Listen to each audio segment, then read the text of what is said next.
Vous savez, il y a des histoires qui semblent tout droit sorties d'un film. Et si on disait que l'un des plus grands champions du monde a commencé sa vie en fouillant les poubelles? Aujourd'hui, on plonge dans le parcours absolument incroyable de N'Golo Kanté. Une histoire qui prouve que parfois la réalité, elle dépasse complètement la fiction. La question est simple, mais la réponse est vertigineuse. Comment est-ce qu'on passe des rues de la banlieue parisienne au toit du monde, en soulevant le trophée le plus convoité de la planète? C'est tout le voyage de N'Golo Kanté. Et son histoire, croyez-moi, elle va bien au-delà du football. Elle nous force à redéfinir ce que ça veut dire être un champion. Pour comprendre la légende, il faut revenir au tout début. Et pour N'Golo Kanté, tout commence non pas sur un beau terrain vert, mais dans la rue, avec un sac poubelle. Alors, on est à Paris en 1991, loin, très loin des cartes postales et de la Tour Eiffel. C'est là que naît N'Golo Kanté, dans une famille modeste d'immigrés maliens. Dès le départ, on peut dire que sa vie, ce n'est pas vraiment un conte de fées. Faut bien se rendre compte. Avant même d'aller à l'école, le travail du jeune N'Golo, c'était pas de faire ses devoirs, non. C'était de marcher des kilomètres dans les rues, un grand sac à la main pour collecter des déchets à recycler. Chaque bouteille en plastique, chaque bout de métal, c'était de l'argent. De l'argent pour que sa famille puisse simplement manger. Cette éthique de travail de fou, il se l'est forgée là, dans la rue. Mais quand il a voulu transposer cette énergie à son rêve, le football, un mur s'est dressé devant lui. Un mur de préjugés qu'on lui rappelait sans arrêt. Sur les terrains de son quartier, c'était flagrant. Il y avait les grands, les costauds, et puis il y avait N'Golo, toujours le plus petit. Mais ce petit gabarit cachait un moteur absolument infatigable. Il courait partout, il taclait, il ne s'arrêtait jamais, jamais, comme si chaque course était vitale. Mais voilà, cette énergie dingue, ça ne suffisait pas. Pour les recruteurs, il manquait l'essentiel. Et le verdict tombait, systématiquement. Des recruteurs, des coachs, la sentence était toujours la même. Trop petit. Ensuite, c'était trop faible. Son physique était jugé incapable de supporter les chocs du monde professionnel. Et même, vous savez quoi? Trop discret. Dans un univers où il faut se montrer, se vendre, son humilité était perçue comme un défaut, un manque de caractère. Petit, faible, discret. Le rêve semblait mort avant même d'avoir pu commencer. Rejeté, critiqué, ignoré. Honnêtement, pour 99% des gens, l'histoire se serait arrêtée là.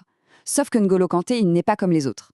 Et c'est précisément à ce moment-là que l'impossible a commencé à devenir possible. Pour vraiment mesurer l'exploit, il faut visualiser le gouffre qui le séparait du sommet. À 18 ans, l'âge où les futures stars du foot sont déjà dans des centres de formation de luxe, lui, il se battait dans l'anonymat complet de la 9e division. La 9e. Chaque fois qu'il tentait sa chance dans un club pro, la réponse était la même, non. Et puis, soudain, tout bascule. En l'espace de 4 petites années, sa carrière explose littéralement. Regardez ça.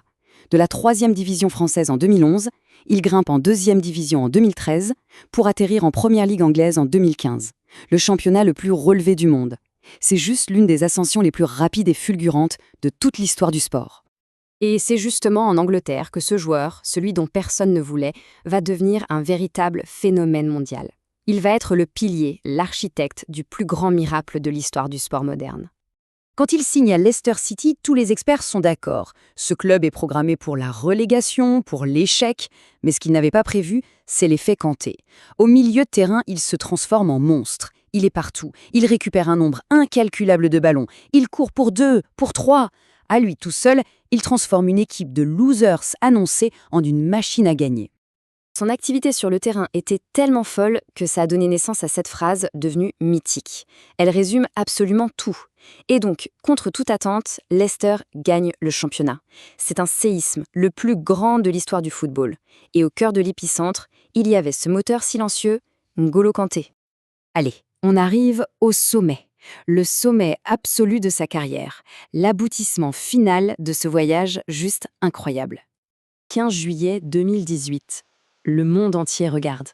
N'Golo Kanté soulève la Coupe du Monde. À cet instant précis, le contraste est tellement puissant, c'est presque irréel.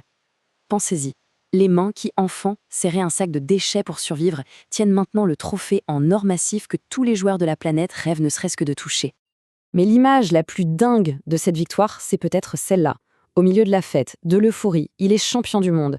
Et il est trop timide pour oser demander le trophée. Il reste en retrait, avec son sourire. Ce sont ses coéquipiers qui doivent le pousser, lui mettre la coupe dans les mains, lui criant « Kanté, mais prends-la, tu la mérites !» Cette scène, elle dit tout, plus que n'importe quel long discours. Mais son histoire ne s'arrête pas aux victoires, parce que la plus grande leçon de la vie de Kanté, au fond, elle se trouve dans son caractère. Au final, au-delà de tous les trophées, il nous laisse un héritage, une sorte de modèle Kanté. La preuve vivante qu'on n'a pas besoin de faire du bruit pour être un géant. Que la vraie force, elle ne se mesure pas en centimètres. Que les plus grands rêves peuvent naître dans les endroits les plus improbables. Et surtout, que dans un monde qui crie toujours plus fort, l'humilité, ce n'est pas du tout une faiblesse. C'est un super pouvoir. L'histoire de N'Golo Kanté nous amène donc à cette question finale. Et si la vraie force, au fond, ce n'était ni la taille, ni le volume de la voix, ni l'argent? Et si c'était tout simplement la capacité de continuer à avancer, un pas après l'autre, sans jamais, jamais renoncer à qui on est? La réponse, je crois, elle appartient à chacun d'entre nous.